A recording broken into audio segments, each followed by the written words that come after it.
हे भगवान, ये किस काम चोर को मेरे पल्ले बांध दिया है। इतनी देर से ये अभी तक पोछा ही मार रही है। अरे घर के इतने काम बाकी है, बर्तन मांजने हैं, कपड़े धोने हैं और खाना भी बनाना है, और अभी तक तेरा पोछा ही नहीं लगा है। तू चाहती क्या है कि सारे काम मैं ही करूं और तू बस आराम ही करते रहे? अरे नहीं माँ, आप चिंता न करें, मेरा पोछा लगाने का काम पूरा हो ही गया है। ये काम खत्म करके मैं सारे काम खत्म कर दूंगी, आप चिंता न करें। अच्छा ठीक है, जल्दी काम करना, क्योंकि आज तेरे पिता आ रहे हैं। और हाँ, भूल से भी ये मत बताना कि मैं तुझसे ये सब काम करवाती हूँ, समझी ना? वरना मुझसे बुरा और कोई नहीं होगा। जी माँ, मैं नहीं बताऊंगी। और हाँ, सीमा के सो के उठने से पहले खाना बना देना। तुझे तो पता ही है, उसे उठते ही भूख लग जाती है। रीमा ऐसा कह के वहाँ से चली जाती है।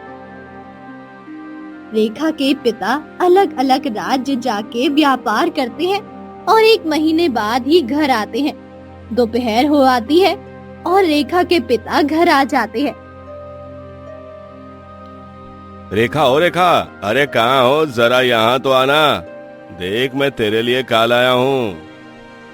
अरे आप आ गए, मैं आपकी ही राह देख रही थी। अरे हाँ, वो सब तो ठीक है, पर रेखा कहाँ है? दिखाई नहीं दे रही। और कहाँ होगी? सो रही होगी महारानी, कोई काम तो करती नहीं है। बेचारी मेरी माँ को ही सारे काम करने पड़ते हैं। आप कुछ बोलते क्यों नहीं हो पिताजी उसको? अरे कोई बात नहीं, अभी वो छोटी है, बड़ी हो जाएगी तो खुद ही काम करने लग जाएगी। इतनी बड़ी तो हो गई है, अब कितनी बड़ी और होगी? अरे कोई बात नहीं बेटा, मैं हूँ ना। मैं तो इस घर में आई ही थी रेखा का अच्छे से ध्यान रखने के लिए। आखिर वो है तो मेरी ही बेटी ना, सौतेली है तो क्या हुआ, हूँ तो मैं उसकी माँ ही ना। और नहीं तो क्या, जब उसकी माँ उसको छोड़ के चली गई थी तो मैं बहुत चिंता में पड़ गया था कि अब मेरी बेटी का क्या होगा, कौन रखेगा इसका ध्यान। ऊपर से मुझे तो 1 महीने के लिए व्यापार के लिए जाना पड़ता है। तब मुझे तुम्हारी माँ मिली और इसी की वजह से मैं चिंता मुक्त होकर व्यापार के लिए जा पाता हूँ। तभी वहाँ पे रेखा आ जाती है। अरे पिताजी, आप आ गए, मैंने आपको कितना याद किया। अरे मेरी पुत्री, मैं आ गया, और देख मैं तेरे लिए क्या लाया हूँ। ये देख, सोने से बने हार। सोने का हार? ये तो बहुत महंगा होगा ना पापा, ये लाने की क्या आवश्यकता थी? अरे क्यों ना, तू मेरे घर की लक्ष्मी है और लक्ष्मी बिना श्रृंगार के, बिना गहने के अच्छी नहीं लगती। अब इसे संभाल के रखना, खो मत देना। जी पिताजी, मैं इसे संभाल के रखूंगी। ये क्या पिताजी, आप सिर्फ उसके लिए उपहार लाए हो, मेरे लिए कुछ नहीं लाए? क्या मैं आपकी बेटी नहीं हूँ क्या? अरे नहीं मेरी पुत्री, मेरे पास अभी धन की थोड़ी समस्या है। अब अगली बार मैं तेरे लिए भी गहने लेकर आऊंगा, तू चिंता मत कर। तेरे लिए मैं अभी तो सिर्फ चांदी की माला लाया हूँ। पर पिताजी। अरे कोई बात नहीं सीमा, तुम्हारे पिता ने कहा कि वो अगली बार तुम्हारे लिए भी ला देंगे, और तुम्हें तो खुश होना चाहिए कि तुम्हारे पिता ने तुम्हारी बहन के लिए इतना प्यारा गहना लिया है। अगर तुझे भी किसी दिन पहनना होगा तो पहन लेना, तेरी बड़ी बहन तुझे मना थोड़ी ना करेगी पहनने के लिए। क्यों रेखा, है ना? अरे हाँ हाँ सीमा, मुझे कोई दिक्कत नहीं है, तो जब चाहे तब इसे पहन सकती है। लो, हो गई चिंता दूर। अब कोई शिकायत नहीं है ना सीमा? ठीक है, पर अगली बार जरूर लेके आना। अगली बार कोई बहाना नहीं सुनने वाली मैं। पक्का, मैं अगली बार जरूर लेकर आऊंगा। पिता के आ जाने से रेखा बहुत ही ज्यादा खुश हो जाती है। उनके आने के बाद रीमा ऐसा दिखावा करती है कि वो रेखा से बहुत प्यार करती है और उसका पूरा ध्यान रखती है। अगले दिन रेखा के पिताजी व्यापार करने फिर से चले जाते हैं और उनके जाने के बाद रीमा रेखा से फिर से सारे काम करवाने लगती है। ओहो, देखो तो नौकरानी की भी हैसियत नहीं और महारानी सोने का हार पहनेगी। देख लड़की, तेरे पिता ने भले ही वो सोने का हार लिया हो, पर तू उस हार को छुएगी तक नहीं। वो हार सिर्फ और सिर्फ मेरी बेटी सीमा ही पहनेगी, तू समझी ना? पर माँ, पिताजी ने वो हार मुझे कितने प्रेम से दिया है और कहा है इसे संभाल के रखना। हाँ, तो तू भी सीमा को वो हार प्रेम से ही दे दे, वो भी संभाल के ही रखेगी। ठीक है, अब चुपचाप जाके काम कर। ज्यादा जुबान चलाएगी तो तेरी जुबान काट के रख दूंगी, समझी? उन दोनों की बहस चल ही रही थी कि तभी एक औरत उनके घर आती है। रीमा, अरे ओ रीमा, कहाँ पे हो? जरा बाहर तो आना, एक खुशखबरी देनी है तुझे। हाँ हाँ, आ रही हूँ। और तू जल्दी से काम खत्म कर, और भी बहुत सारा काम करना है, समझी ना? अरे क्या हो गया बहन, इतनी सुबह सुबह कौन सी खुशखबरी लेकर आई हो? कहीं तुम्हारी सास का देहांत तो नहीं हो गया? अरे कहाँ, अभी तो उसकी उम्र इतनी लंबी है, अभी कहाँ उससे पीछा छूटेगा। तो तू इतनी सुबह सुबह कौन सी खुशखबरी लेकर आई है? अरे तूने तो राजकुमार जी का नाम सुना ही होगा ना? वही ना, जो इस राज्य के बहुत बड़े सोने के व्यापारी है। अरे उन्हें कौन नहीं जानता। हाँ हाँ, वही। वो अपने पुत्र के विवाह के लिए एक कन्या खोज रहे हैं और उन्हें पता चला है कि रामलाल जी की इतनी इज्जत है, मतलब वो तुम्हारी बेटी से अपने बेटे की शादी करने की सोच रहे हैं। क्या बात कर रही हो बहन, क्या ये सच है? अरे और नहीं तो क्या, वो मेरी जान पहचान के हैं, तो उन्होंने पूछने को कहा है कि रिश्ते की बात करने के लिए वो कब आए। अरे वाह, सीमा के तो भाग्य ही खुल जाएंगे। तुम उन्हें कल के कल ही बुलवा लो, मैं सारी तैयारी करके रखूंगी।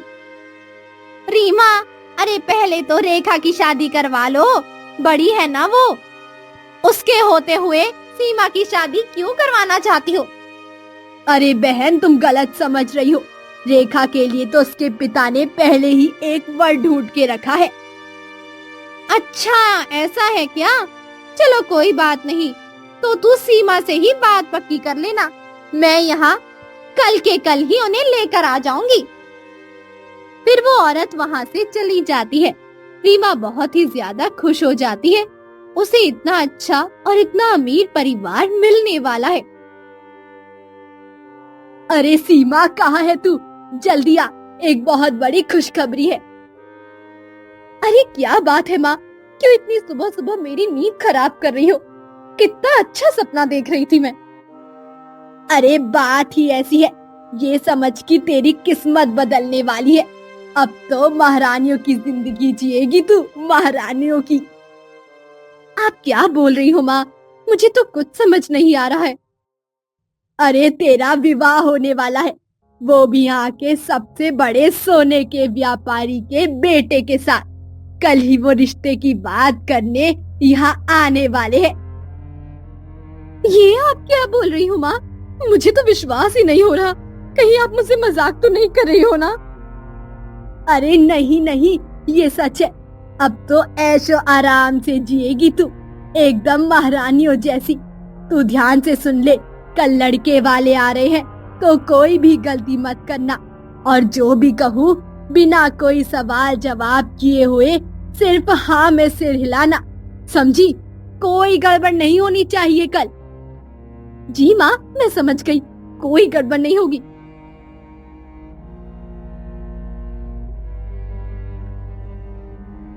अरे आइए आइए, आपका ही इंतजार था। अरे वो सब तो ठीक है, पर कन्या कहीं दिखाई नहीं दे रही। कन्या अभी तैयार हो रही है, वो थोड़ी देर में आ जाएगी। तब तक आप लोग नाश्ता कर ले। रेखा, अरे ओ रेखा, मेहमान आए हैं, जरा नाश्ता तो लेकर आ। ये कौन है? क्या ये भी आपकी बेटी है? अरे नहीं नहीं, ये तो नौकरानी है, यहाँ काम करती है, मेरी तो एक ही बेटी है। पर हमें तो कहा गया था कि आपकी 2 बेटियां हैं। अरे वो उसकी तो बहुत पहले ही शादी हो गई थी, वो सब छोड़िए आप और देखिए सीमा भी आ गई है। प्रणाम। लड़की तो बहुत सुंदर है। क्या आता है तुम्हें करना? मतलब घर का सारा काम तो कर लेती हो ना? घर के काम? तो क्या आपके घर में नौकर नहीं है? नौकर तो हैं, पर हम सर्वगुण संपन्न बहू ढूंढ रहे हैं जो घर के सारे काम करना जानती हो और हिसाब किताब भी कर लेती हो। हाँ हाँ, तो इसे हिसाब करना तो आता ही है, बस खाना बनाना नहीं जानती है। पर शादी के बाद ये सब भी सीख जाएगी। पिताजी, आपको तो सर्वगुण संपन्न बहू चाहिए ना? क्यों ना आप मेरी शादी इस नौकरानी से कर दें? मुझे ये बहुत पसंद आई। इसे घर के सारे काम भी करने आते हैं और हिसाब किताब भी कर लेती होगी, क्यों है ना? हाँ, कर लेती हूँ, पर हाँ, तो बस अब तुम शादी के लिए हाँ कर दो, फिर तुम्हें ऐसी जिंदगी जीनी नहीं पड़ेगी। ये तुम क्या कह रहे हो पुत्र? ये एक नौकरानी है, तुम एक नौकरानी से शादी करने का सोच भी कैसे सकते हो? पिताजी, नौकरानी हुई तो क्या, मुझे कौन सा इसके घर जाना है, इसे मेरे घर आना है। और ऊपर से ये कितनी सुंदर भी है और अपने कामों में निपुण भी। मुझे नहीं लगता आपको इससे अच्छी और संस्कारी बहू मिल सकती है, क्योंकि बड़े घर की लड़कियों को तो ये सब करना आता ही नहीं। बात तो तुम्हारी सही है। तो बताओ बेटी, क्या तुम मेरे पुत्र से विवाह करने के लिए तैयार हो? माफ कीजिए, पर ऐसा नहीं हो सकता। ये आपसे विवाह नहीं करेंगी। अगर आपको विवाह करना ही है तो आपको मेरी पुत्री से ही करना होगा। पर ये मेरे साथ विवाह क्यों नहीं कर सकती? क्योंकि इसकी शादी कहीं और ही तय हो चुकी है। तय ही तो हुई है ना, शादी तो नहीं हुई। ये उन्हें मना भी कर सकती है, और वैसे भी मुझे नहीं लगता वो मेरे से ज्यादा अमीर होगा। क्यों रेखा, करोगी ना मुझसे शादी? लड़के को ऐसा कहते ही रीमा रेखा को घूर घूर के देखने लगती है और इशारा करती है। माफ कीजिए, पर मैं सिर्फ उनसे ही शादी करूंगी। वो भले ही आपकी तरह अमीर ना हो, पर मुझे वो पसंद है। देखा आपने, मैंने तो पहले ही कहा था कि वो नहीं कर सकती।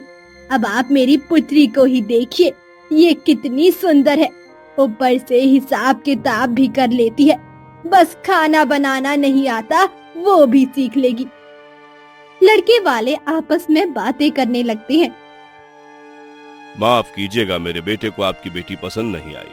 आपकी बेटी से ज्यादा तो आपकी नौकरानी खूबसूरत है और सारे काम में निपुण है। पर मेरी बात तो सुनिए। नहीं, अब हम कुछ भी नहीं सुनने वाले। ऐसे ही ठीक है, अब हम चलते हैं। चुप हो जा बेटी, अब चुप हो जा। तू चिंता मत कर, मैं तेरे लिए भी इससे अच्छा रिश्ता लेकर आऊंगी। तू बस हिम्मत रख। हाँ सीमा, माँ ठीक कह रही है। तू तो चुप ही कर मनहूस।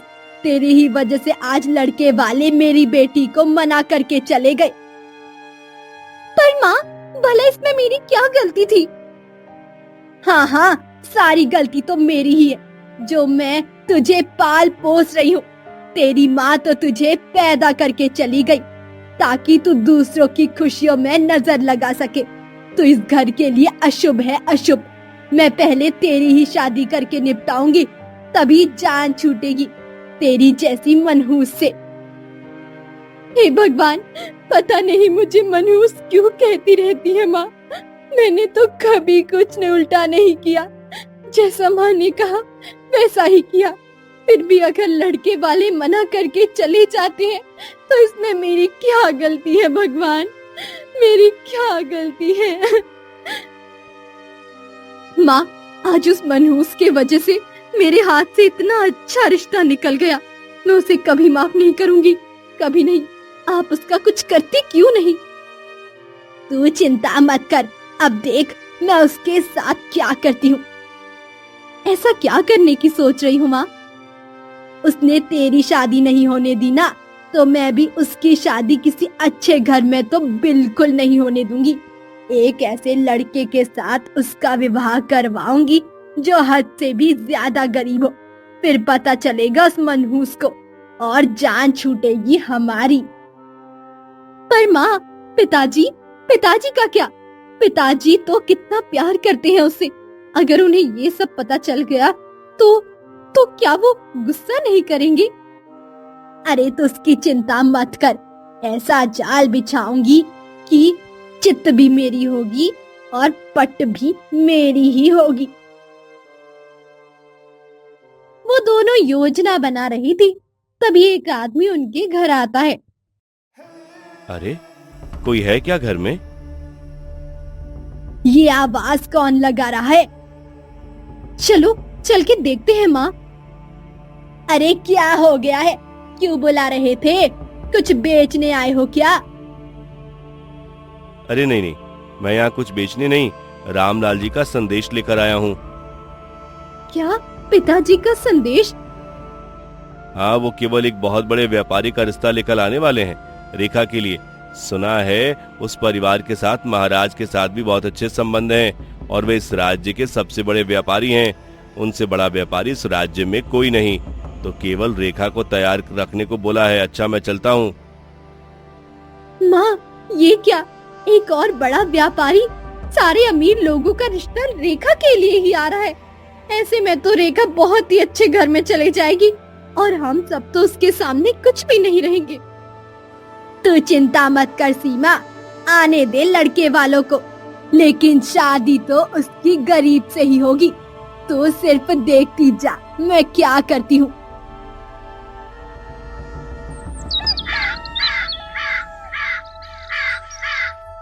अगले ही दिन रेखा के पिता रेखा के लिए रिश्ता लेके आते हैं। इनसे मिलिए, ये मेरी धर्मपत्नी रीमा है और ये मेरी बेटी सीमा है। और रीमा, इनसे मिलो, ये यहाँ के सबसे बड़े व्यापारी हैं। इनका तो महाराज के साथ भी उठना बैठना है। अरे इनको कौन नहीं जानता, इनके तो चर्चे हर जगह हैं। अरे वो सब तो ठीक है, परिचय तो होते रहेंगे, पर लड़की कहाँ है जिसे हम देखने आए? वो नहीं दिख रही। वो तो तैयार हो रही है, आती ही होगी। ये देखो आ भी गई। आओ रेखा, मेहमानों को चाय दो। वाह, तुमने जैसा कहा था रामलाल, तुम्हारी बेटी उससे भी ज्यादा सुंदर है। मुझे तो लड़की देखकर बहुत ही पसंद आई। अरे इतनी भी क्या जल्दी है भाई साहब, दोनों को आपस में बातें करने दीजिए, आपस में एक दूसरे को समझने दीजिए। जब दोनों एक दूसरे को देख ले, बात कर ले, पसंद कर ले, उसके बाद ही तो हम रिश्ता पक्का समझेंगे। हाँ, आप बिल्कुल सही कह रही हैं। जो बेटा जाकर मिल लो, अच्छे से बात कर लेना, शर्माना नहीं। जी पिताजी, मैं समझ गया। दोनों अकेले में बात करने चले जाते हैं। मैं उन्हें बुला के लाती हूँ, काफी देर हो गई है। हाँ हाँ, जल्दी लेके आओ, आगे की बात भी तो करनी है। तो कैसी लगी आपको हमारी रेखा? हमें रेखा बहुत पसंद है और बहुत संस्कारी भी। हमें तो ये रिश्ता मंजूर है। पर माफ कीजिए, रेखा को ये रिश्ता मंजूर नहीं है। आप क्या कह रही हैं? है वो क्या है ना, रेखा आपसे कहने से डर रही थी। असल में बात ऐसी है कि रेखा को कोई और पसंद है, लेकिन वो गरीब है, जिस वजह से रेखा के पिता उस रिश्ते से खुश नहीं है। पर रेखा उससे सच्चे दिल से प्यार करती है। यदि आप इस रिश्ते को मना कर दे या कोई बहाना बना दे तो बड़ी मेहरबानी होगी। ठीक है, मैं ये बात रेखा के मुंह से सुनना चाहता हूँ। रेखा, अब तुम बताओ कि तुम्हारी माँ जो कह रही है वो सही है? तुम किसी और से प्रेम करती हो? जब लड़के ने रेखा से ये सवाल पूछा तो रीमा रेखा को घूर घूर के देखने लगी और इशारों में कहने को बोली। बेचारी रेखा भी बिना कुछ सोचे समझे हाँ बोल देती है। वो मैं किसी और से प्रेम करती हूँ। और उसी से शादी भी करना चाहती हूँ। आप कृपया करके ये बात मेरे पिताजी को मत बताइएगा कि मैंने आपसे ये सब कहा है। अगर तुम किसी और से प्रेम करती हो तो मैं तुमसे जबरदस्ती नहीं कर सकता। मैं भी जाके रिश्ते को मना कर देता हूँ। लड़का जाता है और इस रिश्ते के लिए मना कर देता है। बेटा, तू मना क्यों कर रहा है? इतनी सुंदर तो है, ऊपर से मेरे घनिष्ठ मित्र की पुत्री भी है। इससे अच्छा रिश्ता तुझे कहीं नहीं मिलेगा। हाँ, पर मुझे ये पसंद नहीं आई पिताजी। सबकी अपनी अपनी पसंद होती है। आपको ये पसंद है तो जरूरी नहीं मुझे भी पसंद आए। पर बेटा, कोई बात नहीं मित्र, अगर तुम्हारे बेटे को पसंद नहीं है तो जबरदस्ती मत करो। बिना पसंद के शादी करने से दोनों में कोई खुश नहीं रहेगा। मुझे माफ कर देना मित्र। अच्छा, तो अब हम चलते हैं। ठीक से, अच्छे से जाना। तू चिंता मत कर पुत्री, ये रिश्ता नहीं हुआ तो क्या, मैं तेरे लिए इससे भी अच्छे रिश्ते ढूंढ कर लाऊंगा, तू देखना। भला मैं चिंता क्यों करूंगी पिताजी? इसी बहाने मुझे मेरे पिताजी के साथ रहने का कुछ दिन का अवसर और मिल जाएगा। मेरा बस चले तो हमेशा आपके पास ही रहूं। मेरी प्यारी बेटी, पर शादी तो तुझे करनी ही पड़ेगी। देखना, जिसके साथ भी तेरी शादी होगी उसके साथ तू बहुत खुश रहेगी और ऐसो आराम की जिंदगी जिएगी। अगले ही दिन फिर से रेखा के पिता व्यापार करने के लिए चले जाते हैं। उनके जाते ही रीमा एक बहुत ही गरीब लड़के को लेकर आती है रेखा के साथ विवाह करवाने के लिए। रेखा, रेखा देख, देख तो कौन आया है, इससे मिल। ये कौन है माँ? ये तेरा होने वाला पति है और आज ही तेरी इसके साथ शादी होगी, समझी ना? पर माँ, कम से कम पिताजी को तो आने दीजिए। उनकी पुत्री के विवाह में वो नहीं आएंगे तो उन्हें अच्छा नहीं लगेगा। तू क्या मुझे बेवकूफ समझती है? तुझे क्या लगता है तेरे पिता आएंगे तो क्या तेरी शादी इस गरीब के साथ होने देंगे? पर माँ, देख लड़की, तुझे तो इस लड़के से शादी करनी ही पड़ेगी। या तो तू इस घर में रहेगी या तो मैं। अब ये तेरा फैसला है, अब ये तेरे हाथों में है। अगर तूने इससे शादी के लिए मना कर दिया तो मैं इस घर को छोड़ के चली जाऊंगी, हमेशा हमेशा के लिए।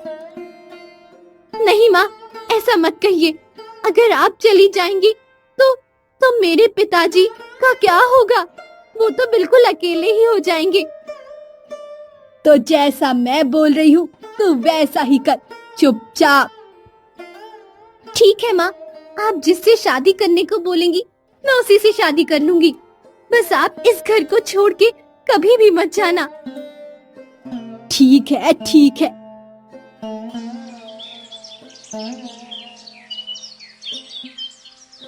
इसके बाद रेखा की शादी उस गरीब लड़के के साथ हो जाती है और रेखा उस गरीब लड़के के साथ उसकी झोपड़ी में चली जाती है। मुझे तो यकीन ही नहीं हो रहा है कि हम लोगों का उससे पीछा छूट गया और उसकी शादी भी हो गई। पर माँ, आप पिताजी से कहेंगी क्या? और क्या कहूंगी, वही जो उस लड़के से कहा था कि रेखा किसी और से प्यार करती है और वो बहुत ही गरीब है, इसीलिए उसने भाग के शादी कर ली। और क्या? वाह माँ, क्या दिमाग लगाए है। इससे तो सांप भी मर जाएगी और लाठी भी नहीं टूटेगी। मान गए आपको तो माँ। और क्या, तुझे क्या लगता है मेरी बेटी को रुलाने वाले को मैं ऐसे ही छोड़ दूंगी? मैं अब रहेगी उस गरीब के साथ जिंदगी भर। मुझे माफ कर देना, मेरे गरीब होने की वजह से तुम्हें इस झोपड़ी में रहना पड़ेगा। कोई बात नहीं, मुझे कोई दिक्कत नहीं। मेरे पति जहाँ रहेंगे मैं भी वहीं रहूंगी। तो क्या तुम्हें सच में यहाँ रहने में कोई दिक्कत नहीं? पर तुम्हारा घर तो देखकर लगता था कि तुम अच्छे घर से हो, फिर मुझ जैसे गरीब से तुम्हारी शादी कैसे हो गई? मुझे समझ नहीं आ रहा। असल में बात ऐसी है कि मेरी माँ को लगता है कि मैं मनहूस हूँ। मेरी वजह से मेरी बहन का रिश्ता टूट गया और इसीलिए वो मुझसे छुटकारा पाने के लिए आपसे शादी करवा दी। क्या भला कोई माँ ऐसा कर सकती है? अपनी ही बेटी को मनहूस बताकर मेरे जैसे गरीब से शादी कर देगी? पक्का वो आपकी माँ नहीं होगी। नहीं, वो मेरी सौतेली माँ है, पर मैं उन्हें अपनी माँ ही मानती हूँ। मैंने कभी भी उन्हें पराया नहीं समझा। पर शायद वो आपको अपना नहीं समझती थी। खैर, ये सब छोड़िए। मेरा नाम राहुल है, आपका नाम क्या है? मेरा नाम रेखा है। वैसे आप क्या काम करती हैं? फिलहाल तो अब मैं कुछ नहीं करता हूँ, पर आज मैं पूरी कोशिश करूंगा काम ढूंढने की। और हाँ, घर में खाने के लिए कुछ नहीं है, तो मैं पूरी कोशिश करूंगा कि शाम तक कुछ ना कुछ खाने के लिए ले आऊं, ताकि आज से हम भूखे ना रहें। ऐसा कहते ही राहुल काम ढूंढने निकल पड़ता है और रेखा घर के सारे काम करने लगती है। शाम होते ही राहुल कुछ सब्जियां लेके आता है। आज कुछ खास तो नहीं ले पाया। कुछ सब्जियां हैं, थोड़ी बासी हैं, सस्ते में मिल रही थी तो ले लिया। अच्छा, कोई बात नहीं। वैसे आपको काम मिल गया? माफ करना, काम तो नहीं मिला, पर मैं पक्का कल कोई काम ढूंढ लूंगा। अगर आप बुरा ना माने तो मुझे घर के सारे काम करने आते हैं। क्या मैं दूसरों के घर काम करने जा सकती हूँ? ये तुम कैसी बातें कर रही हो? मेरे होते हुए तुम काम करोगी? नहीं, ऐसा नहीं हो सकता। कुछ दिन इंतजार करो, मैं जल्दी ही कोई ना कोई काम ढूंढ लूंगा। अगर ऐसा है तो ठीक है, आप हाथ पैर धो लीजिए, खाना बना देती हूँ आपके लिए। अगले दिन फिर से राहुल काम ढूंढने निकल जाता है और इस बार राहुल को मजदूर का काम मिल जाता है और ये बात राहुल घर आके रेखा को बताता है। रेखा, मुझे मजदूरी का काम मिल गया है। अगर आप बुरा ना माने तो मैं आपको एक सुझाव दूं, जिससे आप अच्छे पैसे कमा सकती हैं और इतनी मेहनत भी नहीं करनी पड़ेगी। अरे क्यों नहीं? मैं आज नदी से पानी लेने के लिए गई थी, तो मैंने वहाँ पेड़ पे बहुत सारे फल देखे, अलग अलग किस्म के। आप उन फलों को बेचिए तो कैसा रहेगा? बिना कोई खर्चा किए ही घर में पैसे आ जाएंगे और आपको बस एक ठेला ही तो खरीदना पड़ेगा। वाह रेखा, क्या सुझाव दिया है। आखिर हो तुम एक व्यापारी की पुत्री। मैं इतने दिनों से इस जंगल पर ही, आज तक मुझे ये सुझाव नहीं आया। ठीक है, मैं कल से ही ऐसा करूंगा। अगले दिन राहुल रेखा के कहने पे पेड़ों से फल तोड़ने के लिए निकल जाता है और उसके ताजा ताजा फलों को देखकर उसकी बिक्री भी बहुत बढ़ जाती है। कुछ दिनों तक ऐसे करते करते उसने अच्छे पैसे कमा लिए थे और फिर वो रेखा के पास जाता है। देखा रेखा, तुम्हारे कहने पर इतने दिनों में ही मैंने इतने पैसे कमा लिए। अब हम इससे एक अच्छा सा घर खरीदेंगे, तब क्या कहती हो? घर तो हम बाद में भी खरीद सकते हैं, पर मैं चाहती हूँ कि आप बाजार में एक दुकान खरीद लें। उसके बाद आप अभी जितना कमा रही हैं, उससे कई गुना ज्यादा कमा पाएंगे और हम बहुत बड़ा घर खरीद पाएंगे। वाह रेखा, तुम्हारा दिमाग तो सच में बहुत तेज है। सोच रहा हूँ कि दुकान का हिसाब किताब की जिम्मेदारी तुम्हें दे दूं। उसके बाद रेखा और राहुल ने एक दुकान खरीद ली और 1 महीने में इतना कमा लिया कि एक अच्छा सा घर खरीद लिया। अब वो दोनों ही आराम से रहने लगे थे। पर 1 महीना बीत जाने के बाद रेखा के पिता घर वापस आते हैं। अरे रीमा, आज रेखा नहीं दिख रही, कहीं गई है क्या? कहीं गई है? अरे भाग गई है तुम्हारी बेटी किसी और के साथ। अरे मैंने उससे कितना कहा कि गरीब है तो क्या हुआ, एक बार अपने पिता से बात तो कर, वो इस रिश्ते को जरूर मानेंगे। पर उसने मेरी एक नहीं सुनी और वो उस लड़के के साथ भाग गई। क्या कहा, भाग गई वो किसी लड़के के साथ? तुम मुझे मूर्ख समझती हो क्या? तुम्हें क्या लगता है मैं तुम्हारी बातों में आ जाऊंगा? पर पिताजी, माँ सही कह रही है, वो झूठ नहीं बोल रही।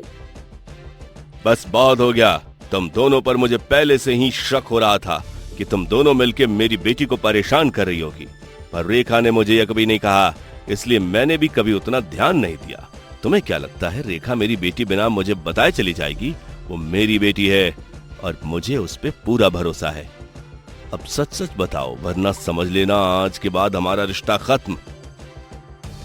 अरे नहीं नहीं, आप कृपया करके ऐसा मत बोलिए, मुझे माफ कर दीजिए। हाँ, ये सच है कि वो भागी नहीं है। मैंने उसकी शादी एक गरीब और टीचर के साथ जबरदस्ती करा दी। क्या कहा? जबरदस्ती शादी कर दी? अरे कैसी औरत हो तुम, माँ के नाम पे कलंक हो।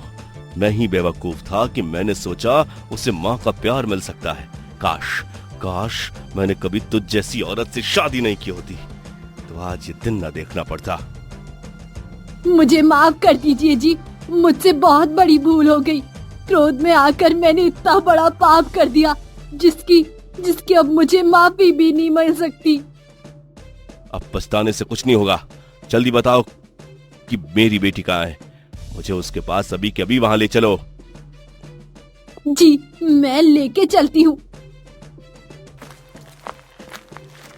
उसके बाद रीमा रामलाल को लेके उस झोपड़ी में जाती है, परंतु वो झोपड़ी बिल्कुल खाली थी, वहाँ पर कोई नहीं था। तुमने तो कहा था कि इस झोपड़ी में मिलेगी, वो तो यहाँ है ही नहीं। देखो, मेरे शांत होने का फायदा मत उठाओ। सच बताओ कहाँ है मेरी बेटी, वरना। मैं कसम खाकर कहती हूँ जी, वो लड़का जिससे मैंने शादी करवाई थी वो यही रहता था, पर पता नहीं कैसे वो यहाँ नहीं है। मेरा विश्वास करे, मैं सच बोल रही हूँ। तभी वहाँ से एक बूढ़ी औरत गुजरती है। अरे क्या हो गया? आप राहुल को ढूंढ रहे हो क्या, जो यहाँ पर रहता है, मतलब रहता था? जी, क्या आपको पता है कि वो हमें कहाँ मिलेंगे? हाँ, असल में वो अब गरीब नहीं रहा। उसकी शादी होने के बाद मानो उसकी किस्मत ही बदल गई हो और उसने अब खुद का एक घर खरीद लिया। वो आपको शहर में मिलेगा। आप किसी से भी पूछेंगे तो वो लोग आपको उसका ठिकाना बता देंगे। आपका बहुत बहुत धन्यवाद माँ। फिर वो दोनों शहर चले जाते हैं और कुछ लोगों से पूछने के बाद उन्हें वो घर मिल जाता है। अरे पिताजी, आप यहाँ? आपको कैसे पता चला कि मैं यहाँ हूँ? उसके बाद रामलाल ने उसको सारी बातें विस्तार में बताई। मुझे माफ कर देना बेटी, मुझसे क्रोध में बहुत बड़ी भूल हो गई। मैंने बिना कुछ सोचे समझे एक गरीब से तुम्हारी शादी करवा दी। कोई बात नहीं माँ, मैं आपसे बिल्कुल भी नाराज नहीं हूँ। और वो कहते हैं ना, जो होता है वो अच्छे के लिए होता है। आपने भले ही एक गरीब से शादी करवाई थी, पर अब देखिए, अब ये गरीब नहीं रहे। अब मैं इनके साथ बहुत खुश हूँ। उसके बाद रीमा को अपनी गलती का एहसास हो गया और रेखा का जीवन हमेशा हमेशा के लिए बदल गया। जाने अनजाने में रीमा ने बहुत अच्छा काम कर दिया, जिस वजह से उसको माफ भी कर दिया गया और सब कुछ ठीक भी हो गया।